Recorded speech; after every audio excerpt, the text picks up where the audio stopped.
नमस्कार दोस्तों, मैं दीपेश आपका स्वागत करता हूं क्राइम गाथा चैनल पर।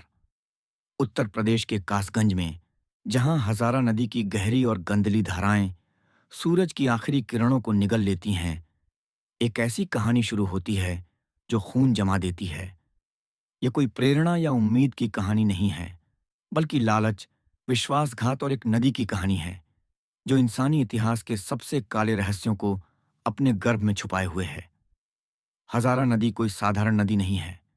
यह एक कब्रिस्तान है जहां भूखे मगरमच्छों की फौज हर उस सबूत को चट कर जाती है जो उनके जबड़ों तक पहुंचता है। 1998 से 2004 तक, 6 सालों तक, इस नदी ने एक ऐसे शख्स के गुनाहों को छुपाया जिसका नाम सुनकर रूह कांप उठती है। देवेंद्र शर्मा, जिसे दुनिया ने डॉक्टर डेथ के नाम से जानती है। ये उसकी कहानी है, लालच, खून और एक ऐसे सिस्टम की कहानी जो बार बार इस राक्षस को पकड़ने में नाकाम रहा। देवेंद्र शर्मा कोई जन्मजात अपराधी नहीं था। अलीगढ़ की तंग गलियों में पला बड़ा यह शख्स कभी एक साधारण इंसान था। उसने आयुर्वेद की पढ़ाई की, एक डॉक्टर बना और अपने सपनों को पंख देने के लिए राजस्थान की राह पकड़ी। वहां उसने जनता क्लिनिक में प्रैक्टिस शुरू की। 11 साल तक उसने दिन रात मेहनत की, पसीने की कमाई से कुछ पैसे जोड़े।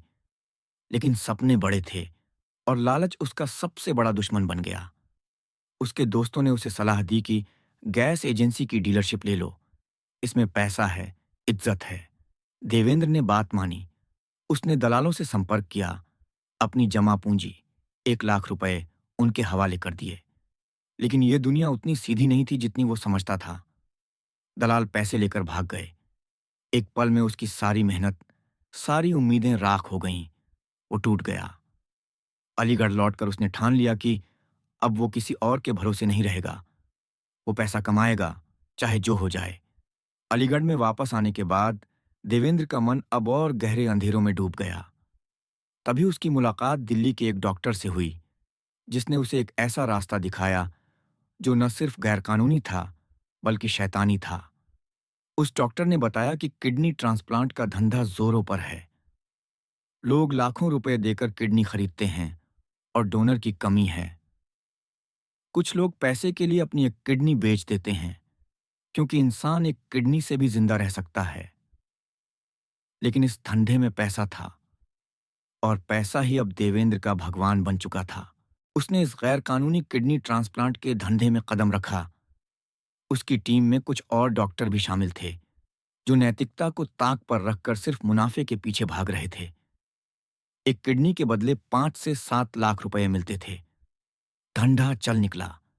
लेकिन जल्द ही देवेंद्र को लगा कि डोनर को पैसे देना भी एक खर्चा है।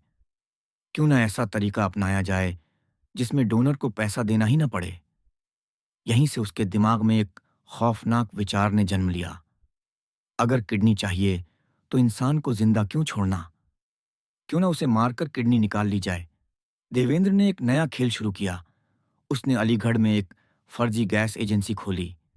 ये वही सपना था जिसके लिए उसने अपने 1 लाख रुपए गंवाए थे। लेकिन अब वह इसका इस्तेमाल अपने काले कारनामों के लिए करने वाला था। उसने ट्रक ड्राइवरों को निशाना बनाना शुरू किया। उसकी फर्जी गैस एजेंसी के कागजातों के नाम पर वो ट्रक बुक करता, जिसमें गैस सिलेंडर लदे होते। वह ड्राइवर के साथ ट्रक में बैठता और अलीगढ़ से 50 से 60 किलोमीटर के दायरे में, जहां सुनसान सड़कें और जंगल मिलते, वहां अपनी योजना को अंजाम देता।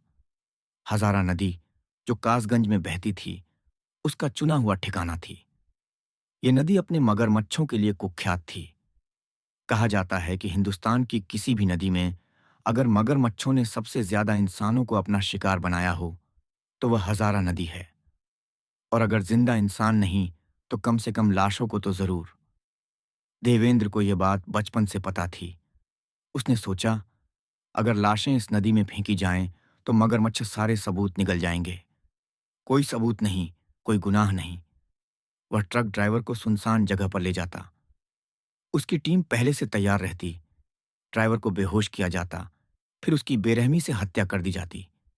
इसके बाद किडनी निकाली जाती और जरूरतमंदों को बेच दी जाती। लाश को हजारा नदी के भूखे मगरमच्छों के हवाले कर दिया जाता। इस तरह एक ही वारदात से देवेंद्र दोहरा मुनाफा कमाता, किडनी बेचकर और ट्रक को चोरी के बाजार में बेचकर।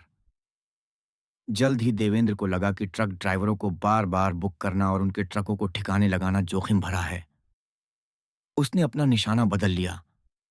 अब वह दिल्ली और गुरुग्राम से टैक्सी ड्राइवरों को बुक करने लगा। वह किसी भी जगह जाने के लिए टैक्सी बुक करता, ड्राइवर के साथ बैठता और फिर वही कहानी दोहराई जाती। सुनसान जगह पर टैक्सी रुकती, ड्राइवर को बेहोश किया जाता, उसकी हत्या की जाती और किडनी निकालकर लाश को हजारा नदी में फेंक दिया जाता। टैक्सी को चोरी के बाजार में बेच दिया जाता, जहां उसका हुलिया बदलकर नंबर प्लेट फर्जी कर दी जाती।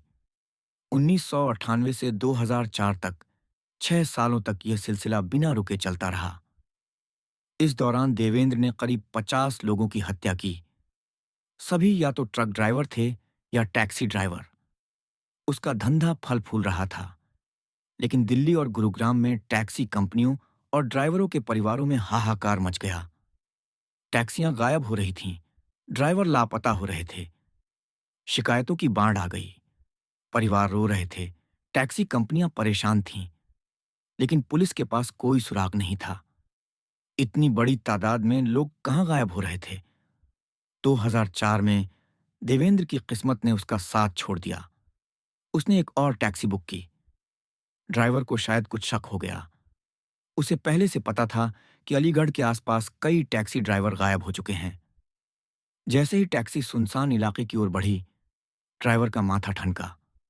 उसे लगा कि कुछ गड़बड़ है। उसने बहाना बनाया, एक भीड़-भाड़ वाली जगह पर टैक्सी रोकी और कहा, "मैं अभी आता हूं।" लेकिन वह वहां से भाग गया और सीधे पुलिस स्टेशन पहुंचा। उसने पुलिस को सारी कहानी बताई, कैसे उसे अलीगढ़ के लिए बुक किया गया, कैसे उसे शक हुआ और कैसे वह भाग निकला। उसने बताया कि गायब हुए ड्राइवरों का तार अलीगढ़ से जुड़ता है। पुलिस ने तुरंत हरकत में आई। उन्होंने देवेंद्र शर्मा का पता ढूंढा और उसे उसके घर से गिरफ्तार कर लिया। शुरुआत में वह पुलिस को गुमराह करता रहा, लेकिन जब पुलिस ने सख्ती दिखाई तो उसने अपने गुनाह कबूल कर लिए। उसने बताया कि उसने 50 लोगों की हत्या की है और सारी लाशें हजारा नदी में फेंकी हैं, जहां मगरमच्छों ने सबूत मिटा दिए। 2004 में जब देवेंद्र की गिरफ्तारी की खबर फैली तो मीडिया में हंगामा मच गया। उसकी कहानी इतनी खौफनाक थी कि उसे डॉक्टर डेथ का नाम दिया गया। पुलिस ने हजारा नदी में लंबा तलाशी अभियान चलाया, लेकिन एक भी लाश नहीं मिली। मगरमच्छों ने सारे सबूत निगल लिए थे। पुलिस के पास सिर्फ 21 हत्याओं के सबूत थे, जिनके आधार पर मुकदमा शुरू हुआ। अदालत में 7 हत्याओं के लिए देवेंद्र को 7 उम्र कैद की सजा सुनाई गई। गुरुग्राम के एक ड्राइवर की हत्या के मामले में, जहां टैक्सी बरामद हुई थी, उसे फांसी की सजा मिली। देवेंद्र को जयपुर सेंट्रल जेल में डाल दिया गया। लेकिन यह कहानी यहीं खत्म नहीं हुई। 2020 में जयपुर सेंट्रल जेल में बंद देवेंद्र ने एक अर्जी दाखिल की। उसने कहा कि उसकी फैमिली में कोई बीमारी है और उसे पैरोल चाहिए। जेलर ने उसका चाल चलन ठीक बताया और अदालत ने उसे 15 दिन की पैरोल दे दी। लेकिन 15वें दिन जब उसे जेल वापस लौटना था, वह गायब हो गया। दिल्ली पुलिस ने उसे ढूंढने के लिए दिन रात एक कर दिया। 3 महीने बाद एक मुखबिर की सूचना पर पता चला कि वह दिल्ली में अपनी दूसरी पत्नी के साथ रह रहा है। उसने प्रॉपर्टी डीलिंग का धंधा शुरू कर दिया था और कनॉट प्लेस में एक विवादास्पद बिल्डिंग बेचने की कोशिश कर रहा था। पुलिस ने उसे गिरफ्तार कर लिया और तिहाड़ जेल भेज दिया। लेकिन यह शख्स रुका नहीं। 2023 में 65 साल की उम्र में उसने फिर से पैरोल के लिए अर्जी दी। इस बार उसने बहाना बनाया कि उसकी फैमिली में शादी है। जेलर ने फिर उसका चाल चलन ठीक बताया और अदालत ने उसे 2 महीने की पैरोल दे दी। ये वही शख्स था जिसने पहली बार पैरोल तोड़ा था। फिर भी 3 जुलाई 2023 को उसे पैरोल मिल गई। लेकिन 2 अगस्त 2023 को जब उसे तिहाड़ वापस लौटना था, वह फिर गायब हो गया। दिल्ली पुलिस के हाथ पैर फूल गए। 7 उम्र कैद और एक फांसी की सजा पाने वाला यह खूंखार अपराधी फिर से उनके हाथों से फिसल गया था। पुलिस ने एक खास टीम बनाई जिसका सिर्फ एक मिशन था, देवेंद्र शर्मा को पकड़ना। उन्होंने अलीगढ़, राजस्थान, दिल्ली हर जगह तलाश की।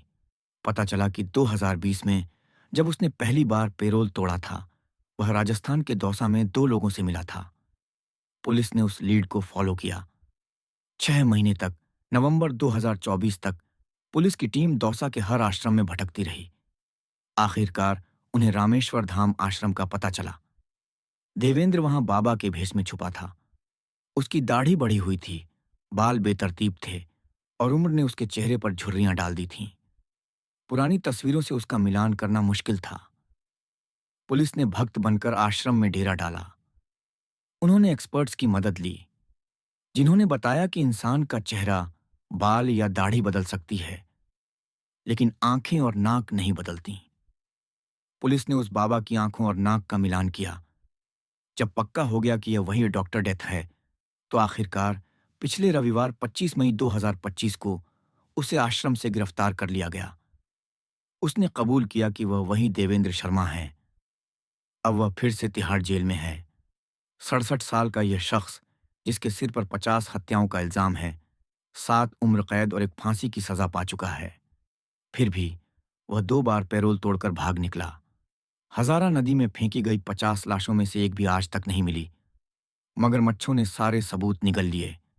लेकिन सबसे बड़ा सवाल यह है कि क्या ऐसा खूंखार अपराधी, जिसने इतने गुनाह किए, सिर्फ जेल में अच्छे आचरण की वजह से बार बार पैरोल पाने का हकदार है?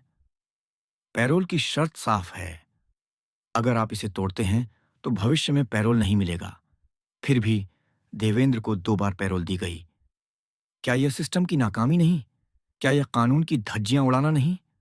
और अगर 3 साल बाद 2028 में वह फिर से अच्छे चाल चलन का हवाला देकर पैरोल मांगे, तो क्या उसे फिर मौका दिया जाएगा? हजारा नदी आज भी खामोश है। उसके गहरे पानी में न जाने कितने राज दफन हैं। मगरमच्छों के जबड़ों ने 50 लोगों की चीखों को हमेशा के लिए चुप कर दिया।